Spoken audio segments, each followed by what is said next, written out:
जय हिंद, वंदे मातरम। प्यारे साथियों और सभी साथियों का स्वागत करता हूं इस YouTube चैनल पर जिसका नाम है टॉपर क्लासेस। प्रिय विद्यार्थियों, आज क्लास अपनी 20वीं क्लास है। 20 नंबर की क्लास है। 19 खत्म हो चुकी है और अपन पढ़ रहे आदिकाल। यदि ध्यान रखिएगा प्रिय विद्यार्थियों, यदि आप इन क्लासों को मिस कर रहे हो या नहीं देख रहे हो और आपके पास ये पहुंच रही है तो जीवन में बहुत बड़ी गलती कर रहे हो साथियों। इससे बड़ी गलती और कोई नहीं हो सकती यदि आप तैयारी कर रहे हो, इन क्लासों को नहीं देख रहे हो साथियों। ये मैं बिल्कुल आपको निःशुल्क उपलब्ध करा हूँ और इस कारण उपलब्ध करा हूँ साथियों कि जो परेशानी मुझे है वो आपको नहीं आए, इसलिए मैं आप तक ये निःशुल्क क्लास भेज रहा हूँ। लेकिन साथियों, आप इनको नहीं देख रहे, ये आपकी मर्जी है या नहीं, आपकी मर्जी है। इसमें मैं कुछ नहीं कर सकता। मैं इतना कर सकता हूँ साथियों कि ये क्लासें बेहतर से बेहतर मैटर है। ऐसा मैटर आपको शायद ही कहीं ना कहीं मिलेगा।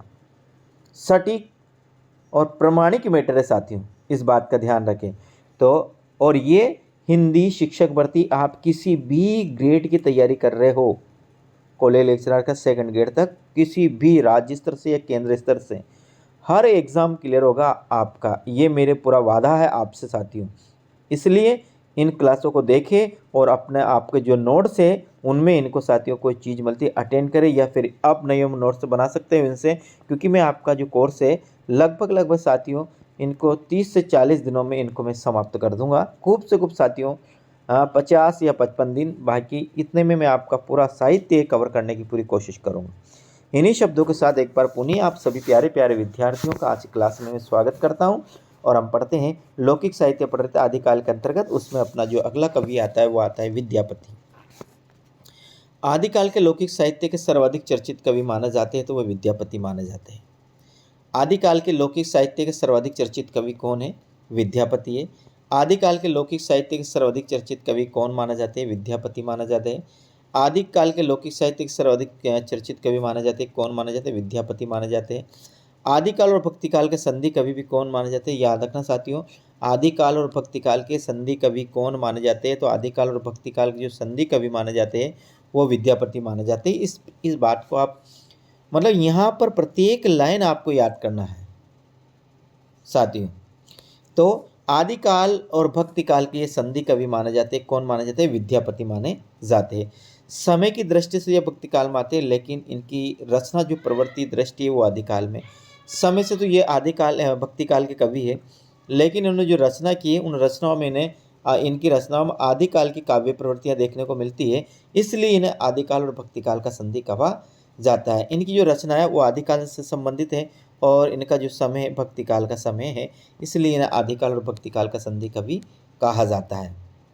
आगे, समय की दृष्टि से भक्तिकाल में आते हैं अथवा प्रवृत्ति की दृष्टि से और प्रवृत्ति की दृष्टि से आदिकाल में आते हैं। जन्म स्थान है ग्राम बिस्पी, जिला दरभंगा, बिहार। ग्राम बिस्पी, जिला दरभंगा, बिहार में इनका जन्म हुआ था। पिता का नाम है गणपति ठाकुर। संस्कृत के प्रकांड पंडित थे। कौन? गणपति ठाकुर। क्योंकि विद्यापति के जो पिता थे जिनका नाम था साथियों क्या था? गणपति ठाकुर। ये गणपति ठाकुर किनके? संस्कृत के प्रकांड पंडित थे। संस्कृत के प्रकांड पंडित थे। साथ साथ प्रिय साथियों, चैनल को जरूर से जरूर सब्सक्राइब करें आप साथियों, और बेल आइकन दबाकर ऑल पर क्लिक करें। हर क्लास आपको तुरंत प्राप्त होगी। और साथियों, कम से कम आप 10 साथियों का, 10 अपने विद्यार्थियों का 10 व्हाट्सएप ग्रुप या टेलीग्राम ग्रुप जो भी है साथियों, प्लीज़ इसमें आप जरूर शेयर कीजिएगा इन क्लासों को। आगे, इनका जन्म वर्ष क्या है? विवादित है, इसलिए यहाँ पर अपन ने लिखा भी नहीं है। विवादित है, कोई कब मानता है कोई कब मानता है, ऐसा जो विवादित है, विवादित प्रश्न है आरपीएससी या किसी भी राज्य की जो पीएससी होती है या साथियों, वे बिल्कुल भी नहीं पूछती है विवादित प्रश्न को। संस्कृत, अपभ्रंश और मैथिली तीनों भाषाओं में काव्य रचना करते थे, ये बात जरूर ध्यान रखना। संस्कृत, अपभ्रंश और मैथिली तीनों ही भाषाओं में ये काव्य रचना करने में प्रवीण थे। कौन? विद्यापति। सेव सर्वस्व सार, गंगा वाक्यावली, भू परिक्रमा, पुरुष परीक्षा आदि इनकी संस्कृत में रचित रचना है। कौन?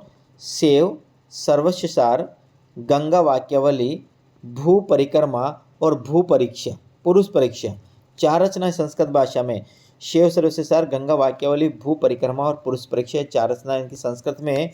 जबकि कीर्तिलता और कीर्ति पताका इनकी अपभ्रंश की रचना है। ध्यान रखना, कीर्तिलता और कीर्ति पताका किसकी रचना? ये अपभ्रंश की रचना है, यानी अपभ्रंश भाषा में लिखी गई है।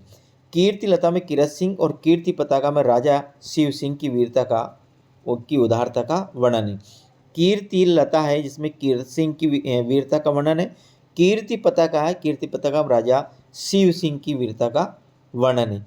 कीर्ति पताका में किरत सिंह है और कीर्तिलता में किरत सिंह है और कीर्ति पताका में शिव सिंह, इन दोनों की वीरता का वर्णन है। कीर्तिलता भृंग भृंगी संवाद योजना पर आधारित प्रबंध काव्य रचना है जिसमें कवि ने कहानी कहा। अब भृंग भृंगी संवाद योजना का मतलब है साथियों, इसमें भृंग का मतलब होता है भंवरा और भृंगी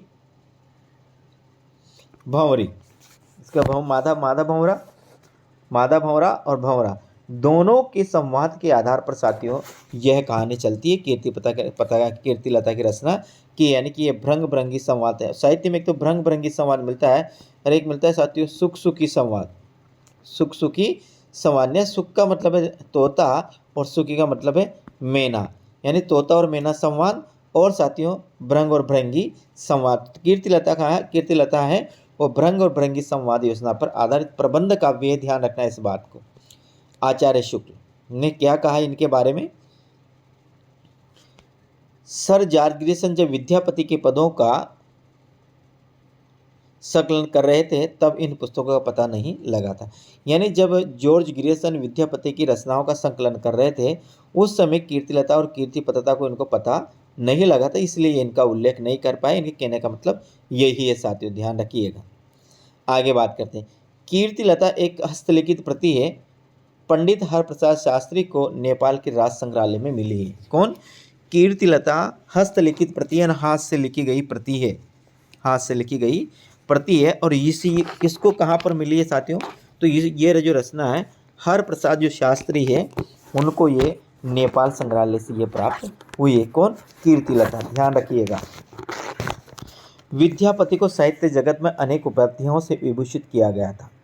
कौन? विद्यापति को साहित्य जगत में अनेक विभूतियों से विभूषित किया गया था। अब इनके कौन कौन सी विभूतियाँ या कौन कौन सी उपाधियाँ जिनसे इनको जाना जाता है?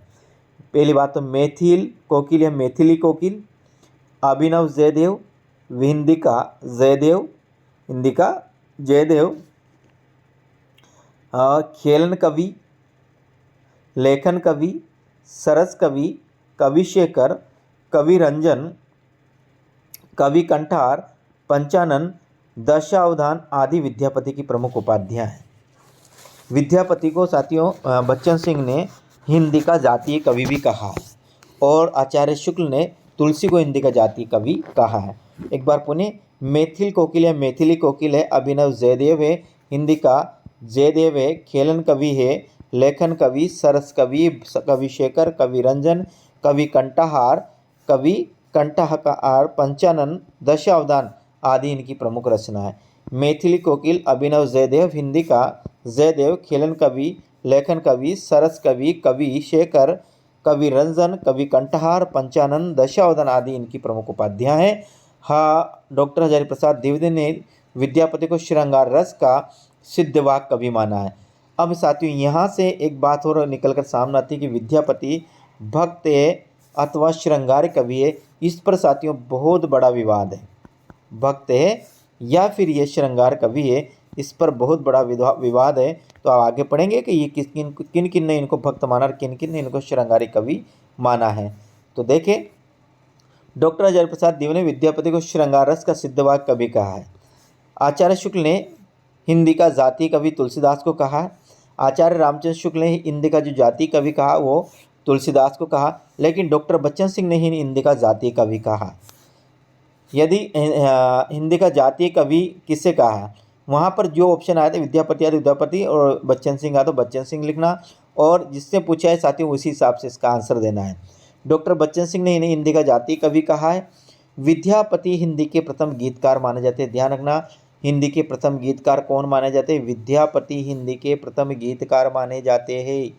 याद रखना, हिंदी के प्रथम गीतकार कौन माने जाते हैं? तो विद्यापति हिंदी के प्रथम गीतकार माने जाते हैं। और हिंदी गीति काव्य परंपरा के जो जनक माने जाते हैं वो भी कौन माने जाते हैं? विद्यापति ही माने जाते हैं। ध्यान रखना, कौन? हिंदी गीति काव्य परंपरा के जो जनक माने जाते हैं वो विद्यापति ही माने जाते हैं। इस बात को अच्छी तरह से ध्यान रखना। हिंदी गीति काव्य परंपरा के जनक विद्यापति, हिंदी के प्रथम गीतकार विद्यापति, हिंदी कृष्ण काव्य के जनक माने जाते हैं विद्यापति, दोनों याद रखना। हिंदी में कृष्ण काव्य धारा के जनक माने जाते हैं विद्यापति माने जाते हैं। हिंदी गीति काव्य परंपरा के जनक माने जाते हैं विद्यापति माने जाते हैं। और हिंदी के प्रथम गीतकार माने जाते हैं विद्यापति माने जाते हैं। हिंदी के प्रथम गीतकार विद्यापति, हिंदी में गीति काव्य परंपरा के जनक विद्यापति, हिंदी में कृष्ण काव्य परंपरा के जनक माने जाते हैं विद्यापति। ध्यान रखना, हिंदी में कृष्ण काव्य परंपरा के जनक माने जाते हैं वो विद्यापति ही माने जाते हैं। आगे देखें, कहा जाता है कि चैतन्य महाप्रभु इनके पदों को गाते गाते मूर्छित हो जाते हैं। चैतन्य महाप्रभु इनके पदों को गाते गाते मूर्छित हो जाते हैं। विद्यापति के पदों को निराला ने नागिन की लहर कहा है। यानी कि जिस प्रकार नागिन का जहर से आदमी को लहर आती है, उसी प्रकार विद्यापति के पदों को पढ़ने से आदमी मदमस्त हो जाता है साथियों, और पूरे संसार को भूलकर ईश्वर से लगन लगा लेता है या वो श्रृंगार रस में डूब जाता है। इसी कारण विद्यापति के पदों को निराला ने नागिन की लहर कहा। ध्यान रखना, डॉक्टर बच्चन सिंह ने विद्यापति को अपरूप का कवि कहा है। डॉक्टर बच्चन सिंह विद्यापति को अपरूप का कवि भी कहते हैं। ध्यान रखना, अपरूप का कवि किसने कहा? बच्चन सिंह को तो कहा डॉक्टर बच्चन सिंह ने। अपरूप का कवि बच्चन सिंह ने कहा, किसे कहा? विद्यापति को। डॉक्टर गिरीशन और नागेंद्र नाथ गुप्त और जनार्दन मिश्र ने विद्यापति को रहस्यवादी कवि माना है। रहस्यवादी कवि किसने माना? रहस्यवादी एक तो जाना, जे जा और ना। रहस्यवादी कवि मानने वाले विद्यापति को है जे जाना। रहस्यवादी कवि मानने वाले हैं जे जा और ना। जे से बनेगा जनार्दन, जा से बनेगा जॉर्ज ग्रीसन, ना से बनेगा नागेंद्र नाथ। तो याद रखना, विद्यापति को रहस्यवादी कवि मानने वाले वो जे जा और ना। जे जा और ना याद रखना, जे जा ना रहस्यवादी। विद्यापति शिव मतानुयायी थे, यानी शिव को मानने वाले थे। विद्यापति की ख्याति का आधार मैथिली भाषा में लिखित पदावली है।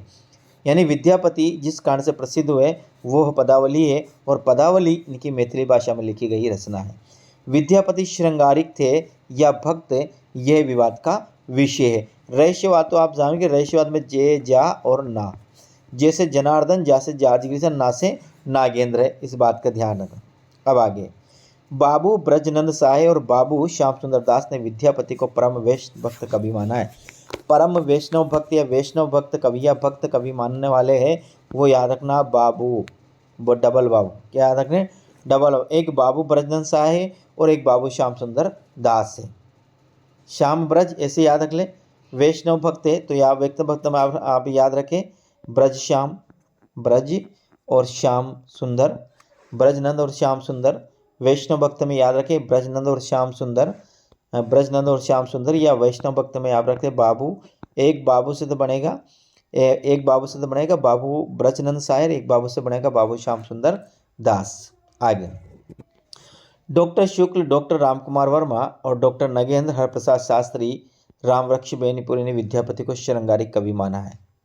श्रृंगारिक कवि मानने वाले शुक्ल राम, नगेंद्र हर बेनीपुरी, इसको याद रखना, शुक्ल राम नगेंद्र हर प्रसाद बेनीपुरी, शुक्ल राम नगेंद्र हर प्रसाद बेनीपुरी, शुक्ल राम नगेंद्र हर प्रसाद बेनीपुरी। इसको आप ऐसे याद रखें, क्या रखें?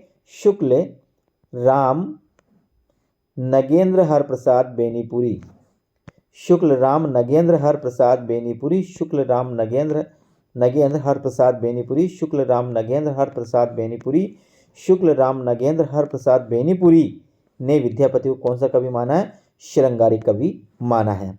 आचार्य शुक्ल, इन्होंने पदों की रचना श्रृंगार काव्य की दृष्टि से की है। किसने? आचार्य शुक्ल ने पदों की रचना की है और श्रृंगार काव्य की दृष्टि से की है, ऐसा आचार्य शुक्ल का मानना है। भक्त के रूप में नहीं, विद्यापति को कृष्ण भक्ति की परंपरा में समझना चाहिए, ऐसा किसने कहा है? आचार्य शुक्ल ने कहा है। भक्त के रूप में नहीं, इनको विद्यापति की कृष्ण परंपरा की भक्ति में संबंध है। ये आचार्य शुक्ल ने कहा कि शुक्ल ने तो क्या माना है साथियों, श्रृंगारी कवि माना है। एक बार पुनः इस लाइन को भक्त के रूप में नहीं, विद्यापति को कृष्ण भक्तों की परंपरा में नहीं समझना चाहिए। यानी ना ये कहा आचार्य शुक्ल ने कहा इन्हें कृष्ण भक्त परंपरा कवि नहीं समझना चाहिए, क्योंकि आचार्य शुक्ल ने इनको क्या माना है, आचार्य शुक्ल ने इनको माना है श्रृंगारी कवि। आचार्य शुक्ल के शब्दों में और भी क्या कहा आचार्य शुक्ल ने साथियों, ध्यान से, किसके बारे में, विद्यापति के बारे में। आध्यात्मिक रंग के चश्मे में आजकल बहुत सस्ते, आध्यात्मिक रंग के चश्मे आजकल बहुत सस्ते हो गए, उन्हें चढ़ाकर जैसे कुछ लोगों ने गीत गोविंद के पदों का आध्यात्मिक संकेत बनाया है, वैसे ही इन पदों को भी। आचार्य शुक्ल के शब्दों में कैसे, आध्यात्मिक रंग के चश्मे में, रंग के चश्मे आजकल बहुत सस्ते हो गए, ये कोटेशन याद रखना। आध्यात्मिक रंग के चश्मे आजकल बहुत सस्ते हो गए, उन्हें चढ़ाकर जैसे कुछ लोगों ने गीत गोविंद के पदों को आध्यात्मिक संकेत बताया है, वैसे ही इन पदों को भी। डॉक्टर रामकुमार वर्मा ने क्या कहा, विद्यापति के बाएं संसार में भगवत भजन कहा, वे संधि में ईश्वर की संधि कहा। यानी भगवत भजन को वे, विद्यापति ने बाएं संसार में भगवत भजन कहा, बाएं संसार को याद रखना, विद्यापति के बाएं संसार को भगवतपति कहा, और वे संधि में ईश्वर से संधि कहा, यानी कि वे संधि को ईश्वर संधि कहा। सद स्नाता का मतलब होता है जो वह स्त्री जो अभी अभी नहाकर बाहर निकली है, उसे, जो अभी अभी नहाई है, उसे सद स्नाता कहा जाता है। तो सद स्नाता में ईश्वर से नाता कहा, अभिसार में भक्ति का सार कहा, उनकी कविता विलास की सामग्री है, उपासना का साधन नहीं।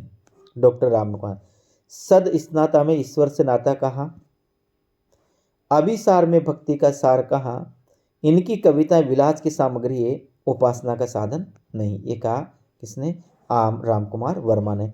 सद स्नाता में ईश्वर का नाता कहा, यानी कि जो अभी इसने अभी अभी स्नान किया ऐसी स्त्री में, उसमें ईश्वर का नाता कहा। और अभिसार में, अभिसार का मतलब होता है छुप छुप कर प्रेम करना, उससे अभिसार कहा जाता है। मैं भक्ति का सार कहा, और इनकी कविता विलास की सामग्री है, उपासना का साधन नहीं है। डॉक्टर नगेन ने आगे फिर कहा, विद्यापति को वैष्णव भक्त कवि मानना उचित नहीं है, ये कहना है डॉक्टर नगेंद्र का। विद्यापति को वैष्णव भक्त कवि मानना उचित नहीं है, यह है किसके, डॉक्टर नगेंद्र की पंक्तियां हैं। डॉक्टर बच्चन सिंह, देश भाषा में लिखी गई पहली रचना विद्यापति पदावली है, अतः हिंदी के पहले कवि विद्यापति ही माने जाना चाहिए, ऐसा ठहराते ये बच्चन सिंह का कथन है साथियों। यानी हिंदी का जो पहला कवि माना है वो बच्चन सिंह ने, वो विद्यापति को ही माना है, इसलिए उसने कहा कि देश भाषा में लिखी गई पहली रचना विद्यापति पदावली है, अतः हिंदी के पहले कवि विद्यापति ही ठहरते हैं। आगे बात करते हैं। विद्यापति ने कीर्तिलता व कीर्तिलता का कीरत सिंह के प्रति अर्थ पदावली, सुखांत सुखाए और कीर्ति पता का शिव सिंह लखीमा देवी के प्रत्यर्थ रची है। यानी कि विद्यापति ने कीर्तिलता है वो कीरत सिंह के प्रति अर्थ पदावली के प्रति अर्थ पदावली स्वायत्त सुखाए, ये तो इनके लिखी है, और पदावली लिखी वो स्वायत्त सुखाए से लिखी है, और कीर्ति पता का जो लिखी है वो शिव सिंह लखीमा देवी के प्रति अर्थ लिखी है, यानी प्रेम के कारण लिखी है। कीर्तिलता 4 पल्लों में विभक्त है। कीर्ति लता की भाषा को विद्यापति ने अवट कहा है, ध्यान रखना। कीर्ति लता वो 4 पल्लवों में विभक्त है और इसकी भाषा वो अवट है। ये अवट भाषा किसने कहा, विद्यापति स्वयं ने कीर्ति लता की भाषा को अवट भाषा कहा है। डॉक्टर बच्चन सिंह ने शारंगधर को कुंडलिया छंद का प्रथम प्रयोक्ता माना है, ध्यान रखना। डॉक्टर बच्चन सिंह ने विद्यापति को शारंगधर को कुंडलिया छंद का प्रथम प्रयोक्ता माना है, यानी कुंडलिया छंद का प्रथम प्रयोक्ता डॉक्टर बच्चन सिंह के अनुसार कौन है, तो साथियों वह है शारंगधर। विद्यापति ने कुल 14 कृतियों की रचना की, जिनमें से 11 संस्कृत की, 2 अपभ्रंश की और 1 मैथिली भाषा की, यानी हिंदी की नहीं है। हिंदी में यानी कि हिंदी अपभ्रंश में आएगी, 2 अपभ्रंश की, 1 मैथिली की, अपभ्रंश किए कीर्तिलता और कीर्ति पताका, और मैथिली की विद्यापति पदावली, और बाकी जितने भी बची है साथियों भू परीक्षा और पुरुष परीक्षा और भू परिक्रमा जो रचना है सब संस्कृत की शिव सर्वज्ञ सार आदि जो संस्कृत की रचना है, इस बात का आप ध्यान रखें। तो दो रचना जो अपभ्रंश की है वो एक कीर्तिलता और कीर्ति पताका है, और एक साथियों जो मैथिली में लिखी गई है विद्यापति पदावली है। ग्रियर्सन ने मैथिली का विकास माकदी अपभ्रंश होने के कारण पदावली को हिंदी की प्रथम रचना नहीं माना है, यानी कि ग्रियर्सन भी पदावली को हिंदी की प्रथम रचना नहीं मानते हैं। आचार्य शुक्ल से अहमति व्यक्त करते हुए लिखते हैं कि आचार्य शुक्ल ग्रियर्सन से असहमति व्यक्त करते हुए लिखते हैं कि जिस प्रकार हिंदी साहित्य विशलदेव रासों पर अपना अधिकार रखता है, उसी प्रकार विद्यापति पदावली पर भी हिंदी साहित्य अपना क्या रखता है, अधिकार रखता है। ये कथन किसका है, आचार्य रामचंद्र शुक्ल का है कि जिस प्रकार हिंदी साहित्य है वे विशलदेव रासों पर अपना अधिकार रखता है, ठीक उसी प्रकार विद्यापति पदा हिंदी साहित्य पर अपना अधिकार रखती है। ये आज की क्लास साथियों नहीं समाप्त करते हैं, और उम्मीद करता हूँ कि आपने चैनल को तो बिल्कुल सब्सक्राइब कर ही लिया होगा और आपने शेयर भी कर दिया होगा 2, 5, 10 जितने भी आपके साथी हैं, और नहीं किया तो अब ज़रूर कर दीजिएगा साथियों। कल अपन पढ़ेंगे साथियों आदिकाल का गद्य साहित्य। आज अपन पढ़ते हैं आदिकाल का लोक साहित्य या आदिकाल का लौकिक साहित्य। हम पढ़ेंगे आदिकाल का गद्य साहित्य। आदिकाल गद्य साहित्य में पद्य पढ़ेंगे, गद्य पढ़ेंगे और चंपू पढ़ेंगे, यानी पद्य किसे कहते हैं, गद्य किसे कहते हैं और चंपू काव्य किसे कहते हैं। इस प्रकार से कल अपन इस क्लास को बिल्कुल रोमांटिक तरह से, अच्छी तरह से, बेहतरीन तरह से हर चीज़ को समझते हुए पढ़ते जाएंगे साथियों। ठीक प्रिय विद्यार्थियों, मिलते हैं अगली क्लास में। राम राम।